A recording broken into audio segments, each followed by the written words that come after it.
The warning was filed under Primitive Species Threat Assessment and marked low priority, which was the last bureaucratic mistake the Veth Dominion ever made. Wren had her hands in the soil when the sky turned the wrong color. It happened the way things always happen out here on the colony fringe, without announcement, without the grace of any warning system that actually worked. One moment the sky above reached Station 4 was its usual washed-out amber, the thin clouds dragging east the way they always did in the dry season. The next moment it split open in violet and gold, the kind of light that didn't belong to any star Wren knew, and the fleet came through it like a thought too large for the mind that held it. She counted. She couldn't help it. 12 capital ships, at least 30 smaller vessels orbiting them like attendants.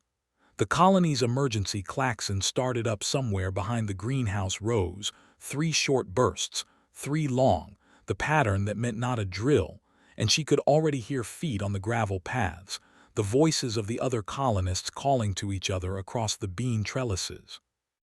Wren did not run. She wiped her hands on her work pants, reached into the front pocket of her vest, and pulled out her field notebook. The seed bank wasn't loaded. 14 years of drought-resistant cultivars, of careful crossing and patient selection, of strains that could grow in regolith with 40% less water than anything the Interstellar Agricultural Consortium had ever certified. 14 years of work sitting in climate-controlled drawers 20 meters behind her, and the emergency protocol said leave everything, proceed to evacuation ships. She started writing down hull numbers. Wren, that was Callum, her second, 23 years old from a water world, still not used to the dust. He was jogging toward her between the rows, his face doing the thing faces do when the brain hasn't caught up to the eyes yet. Wren, the alarm. I see them. She didn't look up from the notebook. Veth configuration. Those forward arrays are mining lasers, not weapons. They want the mineral deposits under the eastern basin. How do you know what Veth ships look like?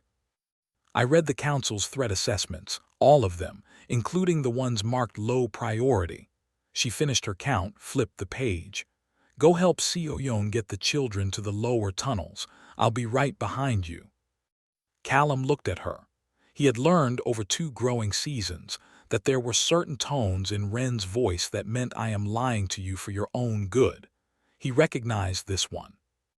Wren. The seed bank, she said simply. He went.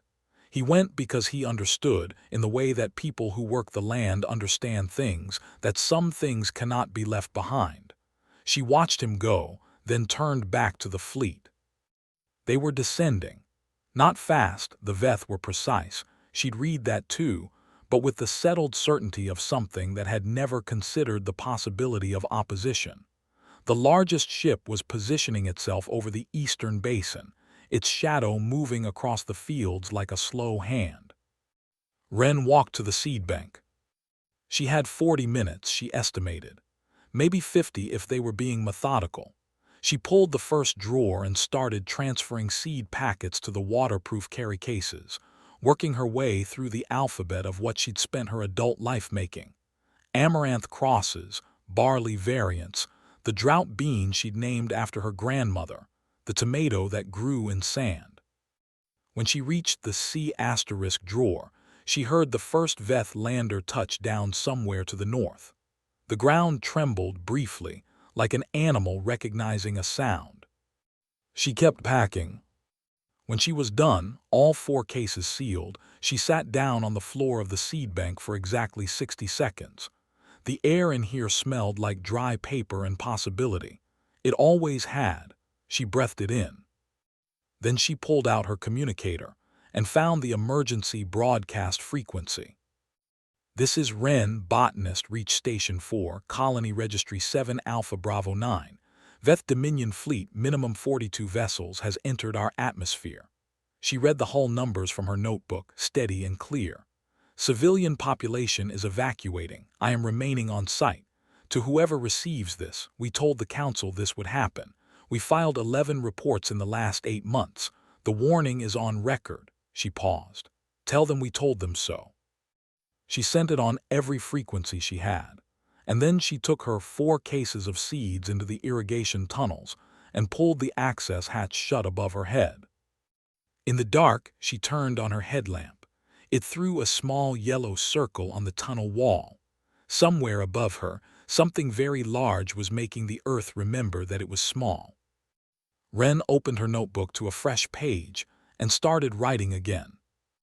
Far above the amber dust of Reach Station 4, in the flag bridge of the Dominion vessel Unbroken Meridian Commander S. Savith stood before a sensor array and watched a single human walk calmly into a building while his fleet descended around her. He had prepared extensively for this mission.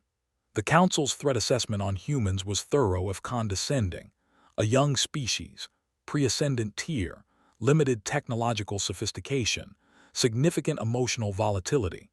He had read it 3 times and found himself, in the private hours between shift cycles, reading around it, pulling historical files, cross-referencing behavioral data from the 7 documented human-alien contact events in the last century. He had flagged his concerns to Central Command.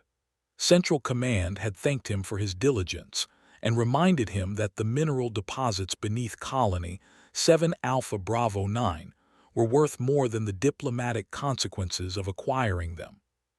He watched the human walk into her building. She was carrying cases. She had been, according to his sensor logs, writing something. Commander, his second-in-command, Tevith, appeared at his shoulder. The colony population appears to be evacuating via underground transit, standard protocol. And the one who remained? Tevith hesitated. She appears to have transmitted a broadcast on all frequencies before going below ground. Our signals team is translating now. Tell me when you have it. S. Savith kept watching the empty field where the human had stood. His people had a word, *Vethara, for the moment before a hunt when the predator and prey are both still, both aware, both making their calculations. He had felt it twice in his career, in genuine combat situations. He felt it now, watching an empty field on a primitive colony world. He told himself this was irrational. He had 42 ships. He didn't quite believe himself. The translation came back in 40 minutes. S. Savith read it twice. She had listed every ship by hull number. He sat with that for a long time. The Galaxy Council emergency session convened 18 hours after the Veth fleet's arrival, in the Great Circular Chamber on Ket Station, where 43 species had been arguing with each other for 200 years. The session lasted 4 hours. The motion to monitor the situation and pursue diplomatic channels with the Veth Dominion passed by a vote of 11-3. Representative Ojai of the Sen, who had voted against, walked out of the chamber without speaking to anyone. In the corridor outside, she found the human liaison, a young man named Flores who had been standing there since the session began, which was the maximum distance from the chamber that his credentials allowed him. 11-3, she said. I know. He had a cup of something warm in his hands. He looked like he hadn't slept. I heard. Your people filed 11 reports. 12, actually. The last one went in this morning from someone on the ground. He looked at the cup. There's a botanist still on the colony. She's been transmitting from the tunnels. Ojai processed this. The Sen were a careful people, deliberate and precise, and she had spent 30 years learning to read the emotional signals of species that were not her own. She looked at the human liaison and saw something she had only seen in humans, in the particular set of a jaw and the stillness around the eyes. She is not asking for rescue, Ojai said. It was not quite a question. No, Flora said, she's documenting. Ojai stood with this. Through the thick walls of Ket Station, the vote echoed in her mind, 11-3, monitor the situation, pursue diplomatic channels, and she thought about what it meant that a lone human botanist in an underground tunnel was doing what 43 species in a well-lit chamber had declined to do. What will she do with the documentation? Ojai asked. Flores finally looked up. There was something in his expression that she found, in her professional experience, slightly alarming. "Whatever needs doing," he said. Wren found them on the second day. She had been working her way through the irrigation network, mapping the Veth positions by the vibrations in the tunnel walls. The Veth were heavy-footed, which she'd read about, their skeletal structure dense from a high-gravity homeworld, when she heard them. Not soldiers. Voices, frightened and low, from the junction where Tunnel 7 met the main water line. She found 2 colonists who had missed the evacuation. Deo, the station's geologist, who had gone back for his survey equipment and been cut off, and a child, maybe 9 years old, whose name turned out to be Precious, and who had been separated from her family in the chaos and had followed the sound of Deo's voice into the tunnels. Deo had a deep laceration on his forearm where he'd caught it on a collapsed roof support. It had been bleeding, slowly and persistently, for hours. His face had the particular grayish quality that meant blood loss and shock beginning to negotiate terms. Wren looked at what she had. Field notebook, headlamp, 4 cases of seeds, a half-eaten nutrition bar, her multi-tool, and the emergency kit on her belt. 2 bandages, a tube of wound sealant, a thermal sheet. She looked at the irrigation line running along the tunnel wall. Agricultural grade, which meant it ran nutrient solution as well as water, mineral salts, trace elements, nothing that would help with blood loss but nothing that would hurt either. She looked at the tubing she was wearing on her wrist, the emergency drip line she'd grabbed from the greenhouse station without quite knowing why. "Deo," she said very calmly, "I'm going to do something that is not technically medicine. I need you to trust me." He looked at her with the eyes of a man who did not have the energy to argue. She cleaned the wound with the last of her water, sealed it with the wound sealant, used both bandages, and then, because the thermal sheet alone wasn't going to be enough, and because she needed him to keep his blood pressure up and his body temperature stable, she rigged the drip line from the irrigation supply to a slow trickle of the diluted nutrient solution, taped it to his forearm above the seal, and wrapped the whole assembly with the thermal sheet. It was not technically medicine. It was also not technically going to kill him, which was the relevant comparison. Precious watched all of this with the focused attention that children bring to things adults are uncertain about. "Is he going to be okay?" she asked. "Yes," Wren said, because certainty was what the situation required and also because she believed it. "Hand me my notebook, please." The child handed her the notebook. Wren wrote down the improvised treatment, the materials used, the time, Deo's condition before and after. She documented everything. She had stopped asking herself why she was doing this and simply accepted that it was necessary, the way breathing was necessary, the way keeping the seeds was necessary. "Why do you keep writing things down?" Precious asked. Wren thought about it. "Because things that are written down are harder to pretend didn't happen," she said. "Things that aren't written down, people forget them, or they decide they imagined them, or they file them under asterisk low priority and move on." She closed the notebook. "I don't want anyone to be able to do that." 3 tunnels away, the vibration in the walls changed. New weight moving in a pattern. "Veth soldiers." Wren turned off her headlamp and sat in the dark with a geologist, a child, and 4 cases of seeds, and waited to see which direction they were moving. They were moving toward her. The Veth soldier's name was Gethaveth, and he had been on 6 resource acquisition missions in his career, and none of them had felt like this one.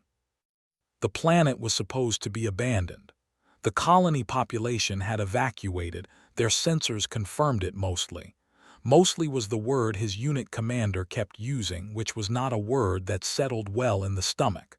Mostly evacuated, mostly clear, mostly standard operation. He moved through the tunnel with his team, 4 soldiers, standard formation, biosensors sweeping, and tried to identify what was making the back of his neck feel wrong. The biosensors found 3 heat signatures in the junction ahead. His unit commander held up a fist. They stopped. Through the ventilation gaps, Gethaveth could hear something. Movement, very controlled, deliberate. The unit commander signaled. Advance non-lethal protocol. They moved forward. They came around the corner and found a human crouched on the tunnel floor, completely still, facing them. Behind her, a male human was sitting against the wall with some kind of apparatus on his arm. Further back, a child. The human woman looked at them with the kind of expression that Gethaveth, who had encountered humans in trade contexts, had never seen on a human face before. It was not frightened. It was not aggressive. It was, he searched his vocabulary asterisk accessory. She was looking at him the way a scientist looks at a new specimen. "You should leave," she said. His translator rendered it in flat Veth cadence, but something about the tone carried through anyway. Not a threat, a piece of information. She was telling him something she considered factual. The unit commander stepped forward. "Remain where you are.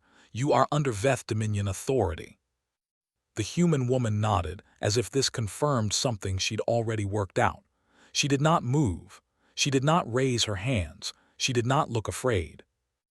Gethaveth realized, standing in that tunnel with his pulse rifle aimed at a human botanist sitting on the floor of her own irrigation system, that the thing making the back of his neck feel wrong was not the planet, or the mission, or the mostly. It was her. When they brought her above ground, Ren counted steps from the tunnel access hatch to the surface. She counted the Veth soldiers she could see, 14, not including the patrol that had found her. She noted the position of the dropships, which had shifted since her initial count, which meant they were still moving equipment. She noted that the eastern field had been fenced off with sensor equipment she recognized as Deep Scan Geological Array, confirming the mineral deposit theory. She noted all of this and continued nodding it as they walked her across the field she had grown things in for 14 years. The Veth commander came to meet them.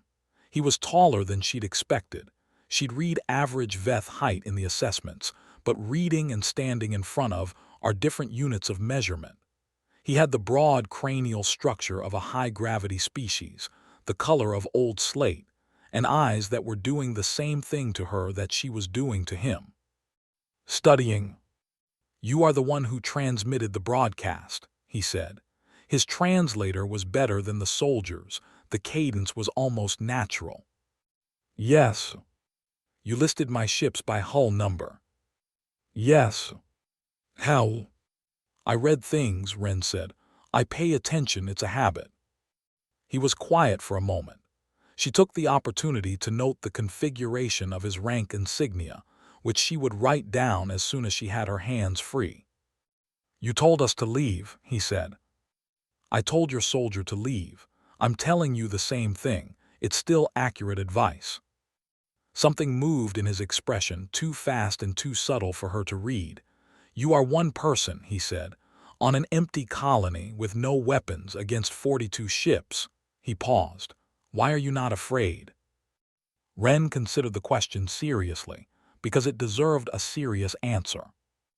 "I'm terrified," she said, "but being afraid and doing what needs doing aren't the same thing. I have seeds to protect. I have 2 injured people in the tunnel. I have a record to keep." She met his eyes. "And I have a lot of very stubborn people who are going to be very upset when they hear about this, and I'd rather you be gone before they arrive. For everyone's sake." The Veth commander looked at her for a long time. Then he said something to his soldiers in rapid Veth that her translator wasn't fast enough to catch, and they took her to a temporary holding structure at the edge of the field, and left her with her notebook and her 4 cases of seeds, which she considered, all things weighed, a reasonable outcome. She opened her notebook. She began to write. The Veth unit commander who had found her in the tunnel, Gethaveth, she'd gotten his name by asking, brought her food on the 2nd day of her detention. It was Veth ration, which turned out to be a dense paste in a sealed packet that smelled like copper and something green she couldn't name. She looked at it, then at him. "Is this going to hurt me?" "No, different proteins but compatible." "It will not taste good." That's fine, she opened it. It tasted like copper and something green she still couldn't name and also faintly like soil after rain. She ate it anyway. Thank you. He stood there in the doorway, not quite leaving. You read about us, he said, Veth, before this. Yes. What did you read? She thought about what to say. There was a choice here between the diplomatic answer and the honest one, and she had never been good at the diplomatic answer. I read what the council files say. High-gravity species, dense mineral extraction economy, strong hierarchical structure, collective decision-making above the unit level. She paused. I also read the account of the Sethavar contact event, 60 years ago. Your people and the Chellan came to an arrangement over the Sethavar mining rights without anyone getting hurt. She looked at him. That's the part I kept thinking about. Someone made a different choice then. Gethivith was quiet for what felt like a long time. That commander was removed from service, he said finally, for accepting a lesser return. I know, she ate another spoonful of the copper paste. I read that too. He left. She wrote down the conversation, word for word, as precisely as she could. On the third day, she found the dropship. She had been allowed, grudgingly, a perimeter of perhaps 50 meters, enough to walk, which the Veth seemed to have decided was a reasonable accommodation, or possibly they were watching her and didn't mind. She used the perimeter systematically, walking its edges, learning the Veth camp's geography the way she learned a new growing environment. By attention, by patience, by asking the same questions over and over until the land answered. The dropship was one of 4 parked on the north side of the camp, and it was the one she'd been watching because of the way it sat. Dropships had a standard landing footprint, 4 struts, weight distributed for stable ground. But the north side of Reach Station 4 had a problem that wasn't in any survey the Veth would have accessed, because it was a problem Wren's team had discovered 18 months ago and hadn't finished documenting. Underground water migration. Not the irrigation network, the natural water table which moved seasonally and had, over the past 14 years of drought, been moving consistently south and west, leaving behind pockets of unstable substrate. She had mapped 2 of them. There was a third she'd been meaning to map. She stood at her perimeter and looked at the dropship's rear strut. It was positioned directly over where she estimated the third pocket was. She walked back to her cases, found her multi-tool, and spent 4 hours considering the problem from every angle she could think of, and then she walked to the irrigation access point that was just inside her permitted perimeter, and she opened it, and she began to very carefully, very precisely redirect flow. She didn't need to move much water. She needed to move the right water to the right place for the right amount of time. She knew this system. She had designed this system. She knew which valve controlled the north quadrant secondary line, and she knew that the secondary line ran within 6 meters of where the third pocket should be, and she knew that saturating the substrate around an unstable pocket, slowly over several hours, would not collapse it. But it would make the ground very unhappy about anything heavy sitting on top of it. She had her notebook out. She was timing it. Deo was the one who came to find her. The Veth had let him and Precious out of the tunnel that morning, kept them in the camp. He walked up beside her and looked at the valve she'd opened, and then at the dropship across the camp, and then at her. Wren, he said, are you doing what I think you're doing? Help me hold this open, she said. My hand is cramping. He held the valve. They stood there together in the warm wind, watching nothing in particular, which was the point. The strut is going to go in about 20 minutes, she said quietly. When it does, I need you to have Precious somewhere far from the north side. And you? I'll be right here. This is an irrigation valve. I'm a botanist. This is what I do. He laughed very quietly, which was probably not the appropriate response to the situation, but Wren found it suited her fine. 23 minutes later, the third pocket decided it had had enough, and the rear strut of the Veth dropship sank 30 centimeters into the suddenly soft earth, and the ship listed sideways with a sound like a bell that was trying very hard not to ring. No fire. No explosion. The ship sat there in the mud at a 17-degree angle, and 300 meters away, Commander S. Savith turned from his geological array and stared at it. Wren closed the valve. She wrote down the time. She wrote down the angle of the list. Gethavith found her 40 seconds later. The ship, he started. Ground subsidence, she said. It's a known issue in this sector. I did mention you should leave. He looked at her for a moment that contained several things she couldn't quite name. You used water, he said. I used what I had, she said. I know this land. On the flag bridge of the asterisk unbroken meridian, Commander S. Savith stood before his sensor array and read the assessment of what had happened to his dropship, and sat with it for a long moment, and then sent a priority message to Dominion Command that said simply, Request updated threat assessment on the human. Current classification appears insufficient. Across the Council's communication network, 7 species intelligence services noted the unusual priority flag on a resource acquisition mission and began paying closer attention. Flores, in his small office on Ket Station, received the Veth signal intercept and didn't sleep at all that night. The Galaxy Council didn't call another emergency session. What it did, over the following 18 hours, was hold 11 separate bilateral conversations between Council members, most of them beginning with some variation of asterisk. Did you see the Veth signals intercept? Asterisk. And most of them ending with some variation of what do you think the human is going to do next? The answer, which no one on the Council had thought to simply ask, was, keep transmitting. Wren's signal had never stopped. It had been low-band, spread across frequencies, bouncing off the Veth ships themselves, which was elegant from a resource perspective because it meant she didn't need her own antenna tower. She had been transmitting since the first day, a steady, methodical record of everything she observed.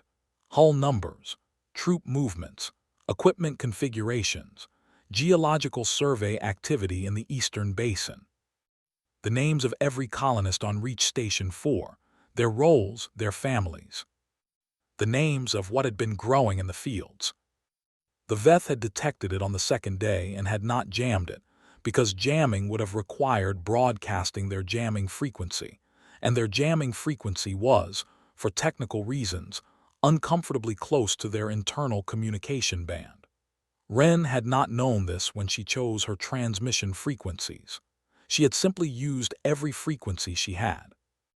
Some situations have the grace to solve themselves if you point enough attention at them. On the 4th day, Dominion Command sent S. Savith a message. He read it on the flag bridge with Tevith beside him. They want you to eliminate the human, Tevith said. I read it myself, Tevith. She's one person. The geological survey isn't finished. Command wants the situation resolved. S. Savith stood looking at the message for a long time. Through the viewport, he could see the colony fields, their rows still faintly visible in the dust where the plants had been, the geometric certainty of something that had been tended. He could see the cluster of Veth structures at the field's edge, and at the perimeter of her permitted zone, a small figure sitting in the dirt, writing in a notebook. She sat down in front of us, he said, thinking aloud. In the tunnel, 3 soldiers, weapons raised, and she sat there and told us to leave. Not a threat, a fact. Sir. She brought down a dropship with irrigation water. Sir. She has been transmitting continuously for 4 days on our own frequencies, and she is writing everything down, and she is, he stopped, found the word. Unbothered, she is unbothered. Tevith was quiet. What happens, S. Savith said slowly, when we eliminate the human? The situation is resolved. What happens after that? Tevith opened his mouth and then closed it. He was a good second. He had learned to follow the thought when it went somewhere uncomfortable. She has been transmitting for 4 days, S. Savith said. To every frequency on our ships, everyone has the record. He looked at Tivith. What do humans do when you eliminate one of their people? Tivith was quiet for a long moment. They remember, he said. Not just remember. Savith turned back to the viewport to the small figure in the field. She told that soldier in the tunnel to leave. She told me to leave. She told me her people would be upset. She said it the way you state a navigational fact. He paused. I have been reading human history, Tivith. I have been reading it for 6 months. I requested this briefing myself because the council's assessment didn't satisfy me. And they are persistence predators, Savith said. On their home world before space, they ran prey to exhaustion over open ground. He looked at the message from Dominion Command, blinking patiently on his console. They do not stop. They have never in their documented history stopped.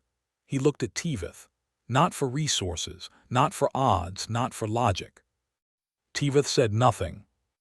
If we eliminate the human, Savith said, we will not resolve the situation. We will begin a situation that does not end. He turned from the viewport. Transmit to command. Tell them the geological survey is incomplete and we require more time, and get me a channel to the human. Wren was watching a beetle, native to this region, small and iridescent, with the orange-red underside that meant it was in its breeding season, make its way across the top of one of her seed cases when her communicator buzzed. The frequency was a Veth internal channel. She stared at it for a moment, then she answered. Wren, she said. This is Commander Savith, a pause that felt deliberate, of the Veth Dominion fleet. I know who you are. I've been watching your ships for 4 days. I am aware, another pause. I want to speak with you directly, not through a door. That seems reasonable. She looked at the beetle, which had stopped in the middle of her seed case and appeared to be considering its options. I'm at my perimeter north side near the irrigation access. You can find me. He came alone, which she noted. He moved differently outside the confines of the camp structure, less formal, or perhaps just more visible. He was, she thought, tired. She recognized that particular kind of tired, the kind that comes from holding something heavy in your mind for too long. He stood 2 meters away and looked at her. She looked back. You knew we would not harm you, he said. It was not quite a question. I didn't know that, she said honestly. I thought it was probably true. I thought you were smart enough to do the math on what comes after. What math? She set down her notebook. You have 42 ships. I have a notebook and some seeds. Every measurement says you win this. She looked at him steadily. But you've been reading human history. I can tell by the way you've been watching me. So you know that winning this and this being over are 2 different things. He said nothing. My people are not complicated, she said. We're actually quite simple. We bond with things. We remember things. We are extremely bad at letting things go. She glanced at her communicator at the steady blink of her outgoing transmission. And we document things, because things that are written down are harder to pretend didn't happen. The mineral deposits, he said, the Dominion needs them. I know, I read the assessments on your economy too. She picked up her notebook. There are other deposits, not as rich, not as close, but there. She found the page she'd written this out on 4 days ago in the first hours of the tunnels. I've been working with the geological survey data that Deo was carrying. Your instruments have better resolution than ours, but I have 14 years of site knowledge and he has 6 months of deep scan work. She held out the notebook. These are 4 alternative sites within 2 standard transit days of this system. Rich enough. Savith looked at the notebook. He did not take it immediately. You prepared this, he said, in the tunnels while you were occupying my colony. Yes, she kept holding it out. I'm a botanist, not a diplomat, but I've been thinking about solutions since before you arrived because that's what you do when you see a problem coming. She waited. 11 reports to the council, 12 now. I thought maybe if I also thought about what you actually needed. He took the notebook. He read the page. She watched him read it, watched the stillness that came over him, the particular stillness of someone recalculating. "These are accurate," he said. "Deo's survey work is very good. The calculations are mine, and I'll be honest with you, I'm a botanist, not a geologist, but the core data is sound." He looked at her. "Why would you?" "Because I want you to leave," she said, "and I want my colony back, and I would like for both of those things to happen without anyone dying, which I think would be better for everyone." She looked at him levelly. "And because, honestly, I've been watching your fleet for 4 days and you've been careful, more careful than you had to be. You didn't have to allow Deo and Precious above ground. You didn't have to bring me food. You could have jammed my transmission." She paused. "You're trying to figure out how to do this without it being the kind of thing that doesn't end. I'm offering you an answer." Savith held her notebook in both hands for a long moment. Then he said quietly, in Veth that her translator caught as asterisk, something like this: "Approximately. A person does what they can with what they have in the time they have to do it," which was not exactly what he said but was, she thought, in the right neighborhood. He kept the notebook page. He gave the notebook back. "I will speak to Dominion Command," he said. "I know," she said. He turned to go, stopped, turned back. "The ship," he said, "the dropship." "Ground subsidence," she said, "known issue." Something moved in his face that was, she thought, a Veth expression she hadn't read about anywhere. You knew it was there, the pocket.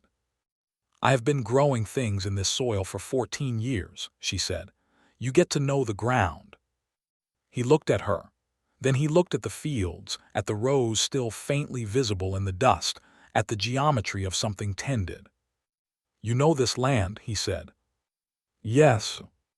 "That is," he searched, "that is not something we anticipated." "Most people don't," she said. "That's usually a mistake." He left. She sat back down in the dirt, retrieved her beetle. It had wandered off the seed case while she was talking and was now attempting to navigate a pebble, and cupped it gently in her hand, and let it go in the direction of the field where there might still be something for it to find.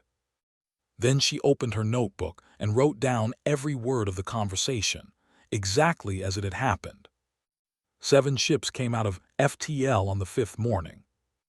Not a battle fleet, not a rescue formation. 7 standard human deep range patrol vessels, their silhouettes blocky and utilitarian, their configuration loose and unthreatening. They parked themselves in a wide arc between the Veth fleet and the colony, engines active, shields running, and they did nothing else. Wren saw them through the atmospheric haze, small bright points against the amber sky, and felt something loosen in her chest that she hadn't known was tight. She did not stop transmitting. The signal had been traveling for 5 days, bouncing off every surface it could find, spreading outward from this one small colony on the fringe of the settled galaxy like rings from a stone dropped in still water. It had reached the Council on the first day. It had reached the human patrol ships. She didn't know how far out they'd been, and they had come. 7 ships, which was not enough to fight a fleet and was also, somehow, exactly enough to change the math. The Veth fleet did not respond with weapons. By mid-morning there were 12 ships. By afternoon, 19. They came from directions that didn't make navigation sense, which meant they had received the signal and corrected course, regardless of where they were going or how long ago they'd left or what other thing they had been doing. They came because the signal was there. They came because she was there. Savith opened a channel before the sun went down. Wren answered it sitting in the same patch of dirt she'd been sitting in for 5 days, her notebook on her knee, her 4 cases of seeds stacked behind her. The sky above Reach Station 4 was doing something with the light that happened sometimes in the dry season, a particular orange amber that made everything look like the inside of something warm. 23 ships, Savith said. 24, she said. One more came in about 20 minutes ago on the eastern side. Your sensors might not have caught it yet. A pause. How many will there be? She thought about it. Thought about the signal, 5 days of it, traveling outward. Thought about the 14 reports, 12 to the council, and the first one she'd sent from the tunnels, and the one she was still sending. Thought about what Flores had probably been doing for 5 days on Ket Station, and Ojai of the Sen, and everyone else who had been watching this unfold. I genuinely don't know, she said. However many can come, I think. Another pause, longer. Dominion Command has reviewed the alternative sites, Savith said. The survey data, your calculations. And they are deliberating. That's something. It is not a resolution. No, she agreed. It's a beginning. She looked at the sky, at the new stars that were not stars. You said you've been reading human history. Extensively. Then you know that we are not good at this either. This, she gestured at the air between them, at the fleet, at the 24 ships, at 5 days of a colony in a standoff. Negotiating, not fighting. It's not natural to us either. We are absolutely built to pursue and endure and refuse to stop. She paused. But we got to space. We got to this galaxy. And we did it by figuring out, slowly, imperfectly, over a very long time, that the things worth protecting require a different kind of stubbornness than the fighting kind. As Savith was quiet. I am tired, he said finally. I know, she said, me too. I have been trying to find the path that does not end in the way that doesn't end. That's exactly the right thing to be trying to find. Your people, he said, they came without being asked. She looked at the 24 bright points in the amber sky. I was transmitting, she said. That's asking, it's just quiet. You did not expect to need them when you started transmitting. I expected to need them eventually, she corrected. I didn't know when. She thought about this. When you work with growing things, you learn that you can't always see the end of a process from the beginning. You plant and you tend and you trust that if you do the work, the thing will come when it comes. She ran her hand over the nearest seed case. I've been tending this transmission for 5 days. 24 ships feels like a reasonable harvest. He made a sound. She wasn't sure what it was in Veth terms. Her translator didn't try. Something nonverbal, something that lived in a register before language. I will present the alternative sites to command formally, he said, with my recommendation. What will your recommendation be? That we are doing the correct math on this situation, he said. That the thing we wanted costs less than the thing we would get by taking it. He paused. And that the human botanist's calculations are sound, which I will note in my report. Thank you, she said. Thank you, he said, which was strange, and she sat with it, and decided it was the right word. The channel closed. Ren leaned back on her hands in the dirt and looked at the sky. Somewhere above her, 24 ships held their line, patient as anything. The amber light was going golden now, the dry season dusk that she had always found the most beautiful part of the day on Reach Station 4, the part that made the dust look like it meant to be there. She had been transmitting for 5 days. The signal was still going. She could stop it now, she supposed. She had 24 ships and a Veth commander having the correct conversation with his superiors. She had an intact seed bank, and Deo's arm healed enough to work, and Precious somewhere in the Veth camp eating copper paste with her tongue out and making Gethavith reconsider his understanding of small humans. She left the transmission running. Some things you keep doing until you know they're done. At dawn on the 6th day, the Veth fleet began to lift. Not fast, not all at once. They moved with the same precision they had arrived with, methodical and unhurried, the capital ships first and then the support vessels, rising through the amber atmosphere in columns of displaced air that flattened the remaining crops in concentric circles. Ren stood at the edge of her seed bank with her 4 cases beside her and watched them go, and did not feel triumphant exactly, because triumph was too simple a word for whatever this was. Savith's ship was the last to rise. She watched it climb until it was just a shape against the brightening sky, and then just a point, and then gone. Her communicator buzzed. They've withdrawn, Flora said. He sounded like he hadn't slept in 6 days, which was, she suspected, accurate. Dominion Command issued a statement, formal agreement to assess alternative sites, pending survey confirmation. The Council is calling it a significant diplomatic development. Good, she said. Ren, there are 24 ships up there. 26 now, 2 more came in last night. She looked at the sky. Tell them thank you, tell them they can go home. A long pause. Are you okay? She thought about it honestly. I'm dirty and tired and I ate Veth rations for 4 days and my back hurts and I haven't seen a proper bed since Tuesday. She paused. I'm fine. I want a shower and actual coffee. I'll file the report. You'll need to come to Ket Station. Testimony, documentation. I've been documenting for 6 days, she said. I have 47 pages. You can have all of it. Another pause, this one quieter. What you did. I grew things, she said. I tended what needed tending. That's all it was. She picked up the nearest seed case. Flores, how's the Council feeling about the threat assessment reclassification? A short, somewhat hollow laugh. There's a motion. Unanimous so far. They're updating the file on humans from pre-ascendant limited sophistication to, he paused, reading. The current proposed language is, do not engage without exhaustive diplomatic preparation and significant reconsideration of your assumptions. That seems about right, Ren said. Deo appeared from the direction of the Veth camp, moving slowly, his wrapped arm held carefully, Precious a few steps behind him, eating something orange that the Veth must have given her for the road.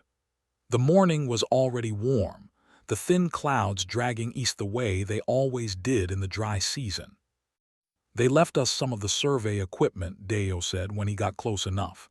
The deep scan array. Gethaveth said he stopped. He said it seemed only fair.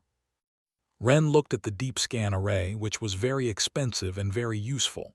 She wrote down, Gethaveth, remember to send formal thanks. Precious held out the orange thing. Do you want some? It's weird, but it's actually pretty good. Ren looked at it. It was, presumably, some form of Veth provisions. She had already eaten their copper paste for 4 days, which had been, honestly, fine, and which she was going to think about in terms of nutritional composition later, because if there was a low-water requirement equivalent that could grow in regolith substrate, she was absolutely interested. She took a piece. It tasted like citrus and chalk and something that was almost apricot. Not bad, she said. Precious beamed with the pride of a child who has discovered something and is sharing it.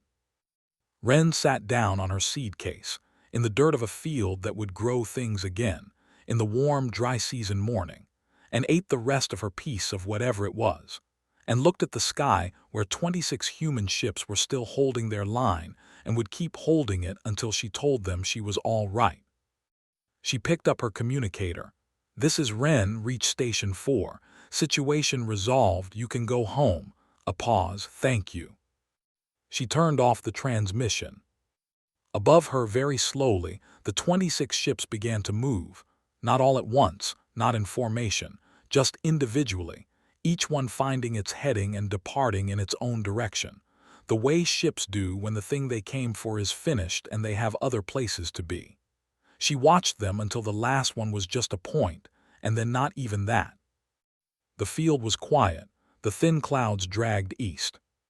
Deo handed her a cup. Coffee, real coffee from somewhere in his kit, kept safe through tunnels and detainment, and 6 days of the exact kind of situation that makes you forget you have coffee. It was the wrong temperature. It had gone lukewarm in the morning air, and he'd probably made it too strong, and it smelled like home. She drank it. We should get the seeds in the ground, she said when it was gone, before the dry season gets any worse. Which one's first? Deo asked. She thought about it, thought about the field, what the deep scan array would tell them about the substrate, what the Veth ships had and hadn't disturbed, what wanted water and what could wait. She thought about the drought bean named after her grandmother and the tomato that grew in sand. The drought bean, she said, always start with what can take the hardest conditions. Everything else follows from that. She picked up the first seed case. Above the field, the amber sky was doing that thing with the morning light that she had always loved, the particular gold of early sun through thin cloud cover, the color that said this is what a day looks like when it has decided to try. Somewhere in the eastern basin, the VETH survey equipment would be transmitting data back to alternative sites, beginning the long, slow work of mining done differently. And here in the field, Ren Okonkwo Brandt, botanist, opened her case and took out the first packet of seeds and knelt in the scorched earth and put her hands in the ground. This was the work. This had always been the work. She began,